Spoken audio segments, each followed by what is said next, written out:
તો આ તરફ સુરતના કોસમ ગામમાં સતત બીજા દિવસે પણ ધોધમાર વરસાદ જોવા મળી રહ્યો છે। ભારે વરસાદના કારણે ગામમાં પાણી ભરાયા છે।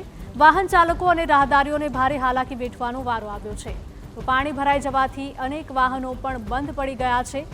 કોસમથી કતારગામ જતો રસ્તો પણ બંધ થયો છે। ભારે વરસાદના કારણે ખેતરોમાં પાણી ભરાયા છે।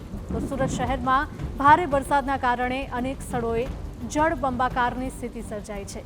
ત્યારે કોસમ ગામમાં ધોધમાર વરસાદને પગલે પાણી ભરાઈ જવાથી રાહદારીઓ અને વાહન ચાલકોને હાલાકી વેઠવાનો વારો આવ્યો છે। આ સાથે જ નીચાણવાળા વિસ્તારોમાં પાણી ભરાઈ જવાથી અનેક વાહનો પણ બંધ થયા હતા। વરસાદ બહુ ભારે છે। કાલ કરતાં આજે પણ વધી ગયું છે પાણી। અહીંયા ગાડી કોસમ ગામમાં વાહન ચાલકોને બહુ નુકસાન થાય છે। ગાડી પણ બધી બંધ થઈ જાય છે ને આપણે ખેડૂતોને પણ બહુ નુકસાન છે। ટોળું ને બધું ડૂબી ગયું છે।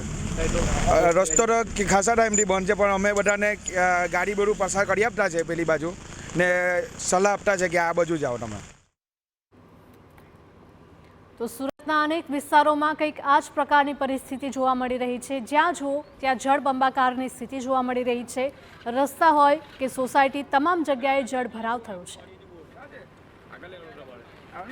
ઘણો વહેણ છે આજે કોસમ ગામમાં કે ભારે વરસાદ છે અને બધી બાજુ ચારે મેરે કોસમમાં ગરકાવ છે। તો જે આ રોડ પર નીકળાય સાવચેતી રહીને નીકળવી અને સાચવીને જવું કારણ કે પાણી ઘણું છે ને ઉપર ગઈકાલે કેવો વરસાદ હતો? કાલે પણ ઘણો વરસાદ છે અને રાત્રે પણ ઘણો વરસાદ આવ્યો હતો। હજી પણ ઉપરથી પાણી આવવાની સંભાવના છે એટલે સાવચેતી રાખવી।